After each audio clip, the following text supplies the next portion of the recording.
Welcome to LifeBlood. This is George G, and the time is right. Welcome to today's guest, strong and powerful, Dr. Timothy Shaw. Dr. Timothy, are you ready to do this? Thank you very much, George. I certainly am. Excited to have you on. Dr. Timothy is a moral injury researcher. He's taught ethics at the University of Sydney. He's the editor of The Great Philosophical Problems, a leading voice in moral injury, Levinas, and the just war tradition. Timothy, tell us a little bit about your personal life, some more about your work, why you Yes. do what you do. Yes. Okay.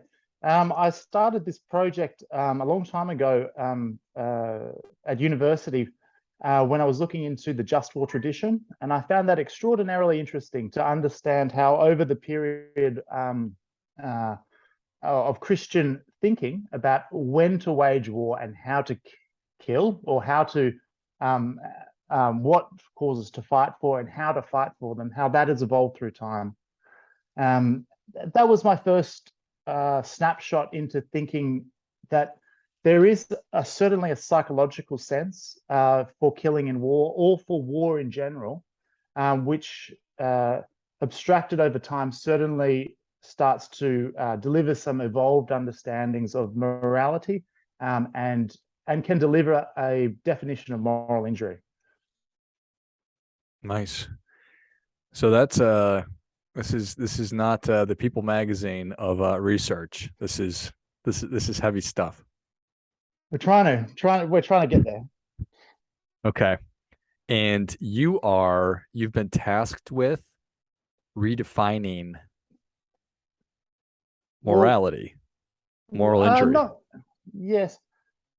In the field suffers from there's a tripart distinction in the field at the moment. There is a clinical definition, there's a cultural definition, and there is a religious based definition.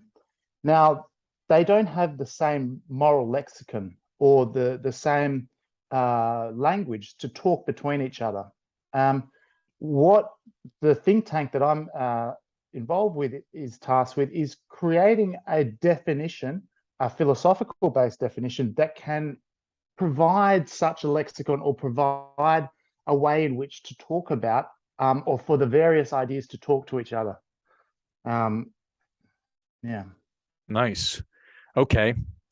So when y'all get tapped to do that, is that extremely exciting? Is that nerve-wracking? Is it a little bit of Oh everything? yeah.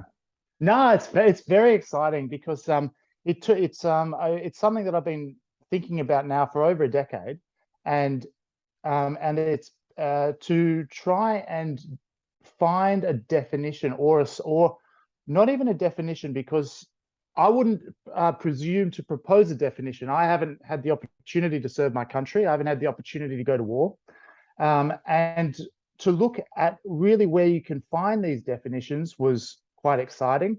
And I didn't, or stumbled upon a veteran-based definition for moral injury, which just happens to also be a definition by one of the greatest moral philosophers of the Western world, which was Friedrich Nietzsche, who went to war, came back from war. He went to war as a captain because he had volunteered for military service before he went, and he came back from war, and he started writing his philosophy only after he came back from war, after he had actually rescinded his citizenship, because he was so morally injured about what he had seen, and he'd started to try and make sense of it in his mind through his writings. In 1872 was his first, which was The Birth of Tragedy, his first ever book, and also his first book, pardon me, after war.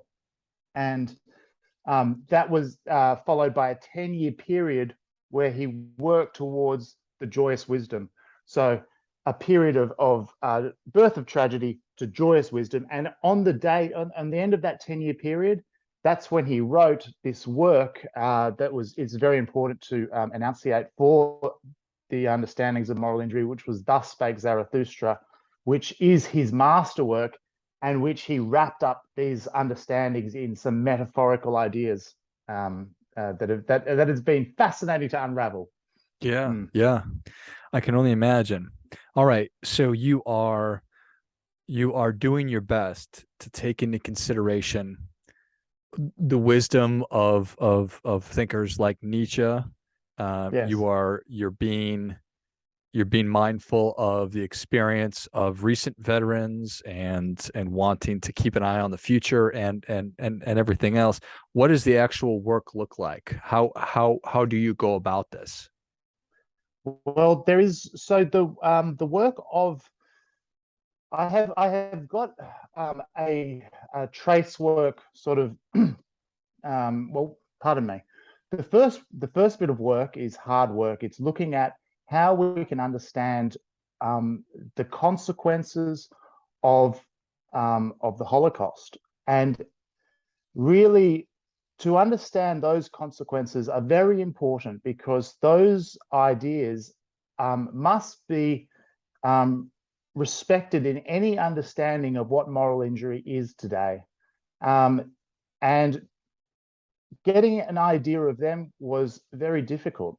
And it took a lot of work. And I settled on a philosopher called Emmanuel Levinas, who was a French fellow who was in the concentration camps, and he managed to leave them.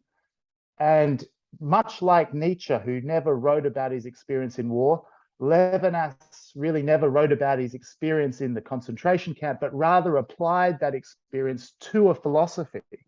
And his idea was the taking of a transcendent aspect out of the sky and into the face of another person. And so he resituated the idea of God into other people, and those understandings are very important for today's culture, and understanding really what's important as we in the West have a decline of the institutions that have surrounded the church, and understanding of some nihilistic behaviors that are creeping in, and meaninglessness that is also creeping in. So Levinas. Yes. Okay, I don't know if I Oh, pronounced pardon it. me. So okay, so yes, so Levinas. So once we have those understandings, then we can look at Friedrich Nietzsche, and if you type into YouTube, and I encourage all your listeners to do this. If you type into YouTube, you go, "Thus spake Zarathustra." What is it all about? Okay, and you will have many people say many different things, right? Um, and everyone will cut up a bit of this work. It was the basis of Carl Jung's psychoanalytic, and he also said that that work in particular was the most vivid illustration of an intuitive method for the Western psyche or the Western consciousness, where ideas could be understood in a non-intellectual yet philosophical way. Now, I've looked at how Jung has dealt with the work, and it's unfortunate to report, but he was wrong. And so is everyone. Actually, everyone is on the internet is wrong. Jordan Peterson, wrong. Everyone that I've looked at is wrong. The way in which this work has been compiled is through a series of metaphors, where to understand to understand the work, it is its main aim is to put every sorrowful one again on firm land and firm legs, and we get that main aim from the chapter of Out of Service, which is talking about the last pope. And he's saying, when we reach a point where we've got a breakdown of religion, and it's silly to think that it's not happening when we look at the levels of religiosity going forward in future generations. There, regardless of what you think about it, it must be looked at as something very important once that starts, and it is since World War II, really gone off a precipice. So how these understandings all fit together is probably a little bit too short to go into it in depth. But what these ideas are used for in the book Thus Spake Zarathustra, that they are used to apply to the third book of the genealogy of morals, which is Nietzsche's most important political work. And the opening of that work says, you must understand this work, even though it's in aphoristic form, which an aphorism is very precise lines. They said, he goes, you won't understand this unless you don't look at this as a modern man, but rather look at this as a cow. And you think, well, what does that mean, a cow? And what he means by a cow is a four-legged creature of virtue. And if you look at what he talks about as the academic chairs of virtue, that stupidly stand there like an academic chair, and when they don't stand, they lie down like a cow. And his linguistic skill is that the lying down of a chair is also a lying out of one's idea of oneself. And he is very clever with linguistic symbols. And that's how he's constructed and led a trail of breadcrumbs all the way to the aphorism 27, I believe, yes, which is the penultimate aphorism in the third book of the genealogy of morals, which has the definition of moral injury. And so it's a very important aphorism, and he takes us there through his work in Thus Spake Zarathustra. So it sounds like both of these, really, really intelligent people that went through horrible events, and instead of writing directly about these things, they wanted to express and get across the importance, but they did it in the form of some kind of a narrative. Yes. And a problem that we're experiencing since World War II is we're getting farther away from the importance or the understanding of these lessons. Certainly, after World War II, you could say that forgive me for speaking frankly, but I believe that the take-home messages from World War II were born out in Nuremberg, where we shifted, where the moral gravitas in which the greatest criminals that we've ever had on this planet were charged with. They were charged with crimes against humanity. It was a new charge invented at the tribunal. And at that time, we shifted from crimes against God to crimes against humanity. And if you had God walking down the street and he said, you know what, people in the next neighborhood, they're bad people, let's kill every third one, you could charge that God with crimes against humanity, but you cannot charge humanity with crimes against God. And that is the new phase that was ushered in with World War II and the ideas that came out of Nuremberg.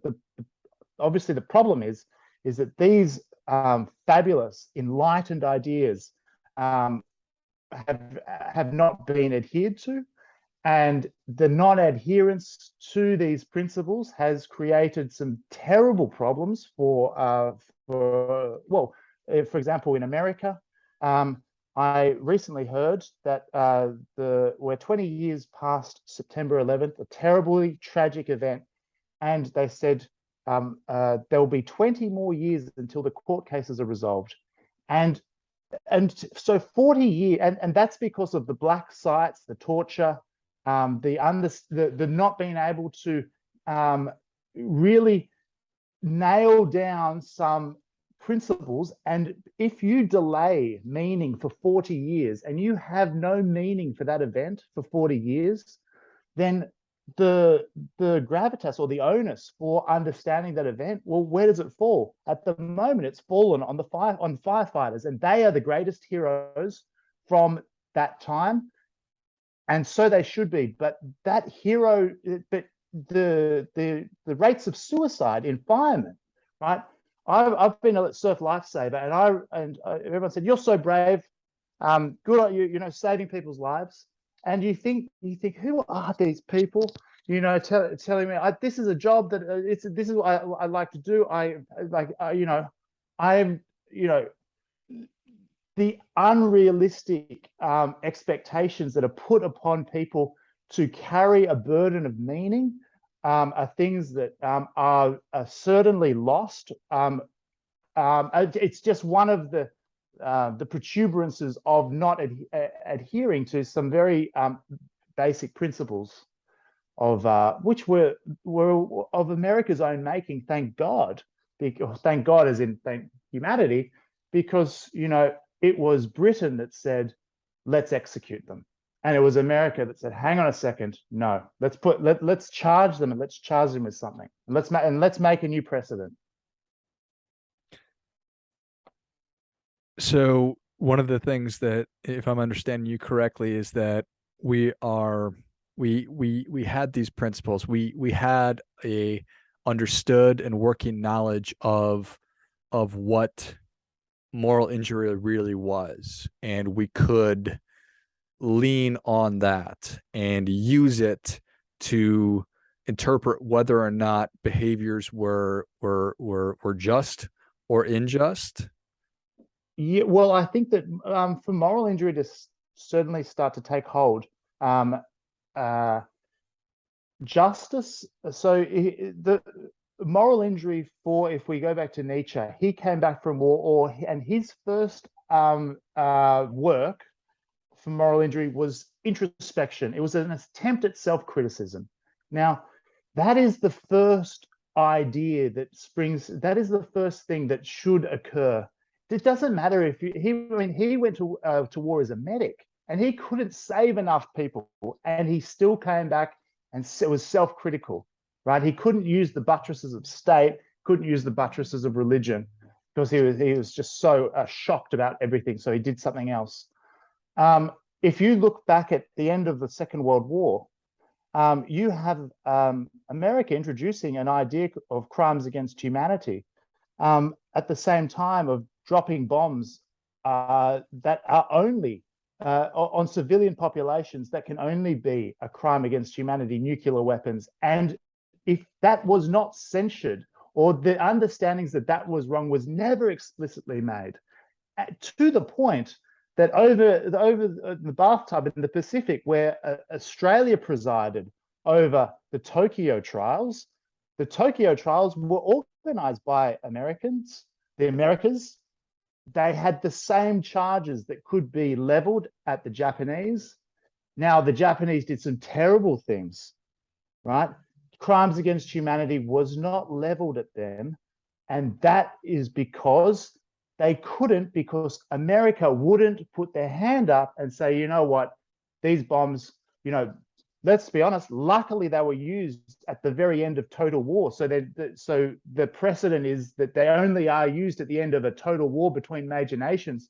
But, if they're used again, there is no understanding that there should be massive penalties applied for their usage. It seems to be a right that nuclear nations can have, and because of this right, we have other nations that are not nuclear powers striving for it and destabilizing the world.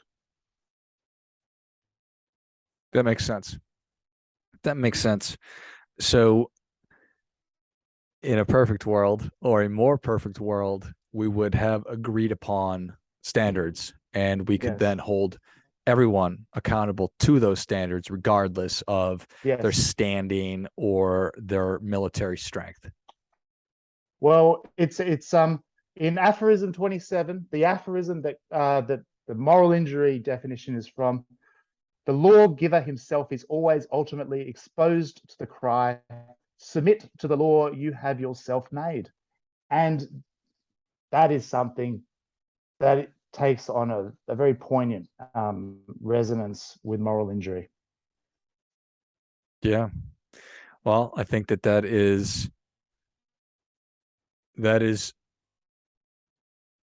a really, really important part of justice, is being able to stand up and say, I made a mistake, or we made a mistake, and we need to be held to account for this. And when the shoe's on the other foot, we can also hold others to account for this same standard. Correct. Yeah. So that is what you are working on, is to That's yeah. is to, I don't know if unify is the correct term, but come to a better understanding It and is the correct definition. term. It is the correct term. And don't get me wrong, I think America is a wonderful country. Sure. I think it is a world leader. I think it's fabulous. I think it's fabulous. But I do see, and I look out and I look at these big, and we're heading towards some more wars, some big wars. And I'm looking at Russia, and I'm thinking, geez, wouldn't it be nice if America had signed up to the International Criminal Court? Wouldn't that be nice? Wouldn't it be nice if they joined Germany? And then guess what? You wouldn't have China saying we're gonna go and take Taiwan. Yeah. All right. So we should stop talking and you need to get back to work. Yes, I do. Do you have an idea Wonderful of, talking with you. are you almost done? How from start to finish, how long will this take, do you think? Look, it shouldn't take too much longer. At the moment, what I'm doing is I'm going to start hassling all the nature scholars in the world because they don't understand the book, and I'm putting the actual meanings on my website, greatphilosophical.problems.com, of the metaphors in Thus Spake Zarathustra. I'm showing what they have been understood in the scholarship, in the books, how they've been interpreted, and then I'm putting the proper interpretation next to them. That's the first step, and then I've got a book that's almost complete, but I think it's first time to ruffle a few feathers before we put it out there. I love it. Beautiful. Well, Dr. Timothy, thank you so much for coming on. Where can people learn more about you? Give us the websites and all the different places that we can connect. Oh, thank you, man. It's greatphilosophical.problems.com. Okay, perfect. Well, if you enjoyed this as much as I did, show Dr. Timothy your appreciation and share today's show with a friend who also appreciates good ideas. Go to greatphilosophicalproblems.com and dig into all the work that Timothy's been doing and where we're going. And I think that the more we can educate ourselves on big problems and ideas like the ones that you are wrestling with, I think the better for everybody. So I appreciate your work. Thank you again. No, no, I really appreciate the talk. Thank you. And until next time, remember, do your part by doing your best.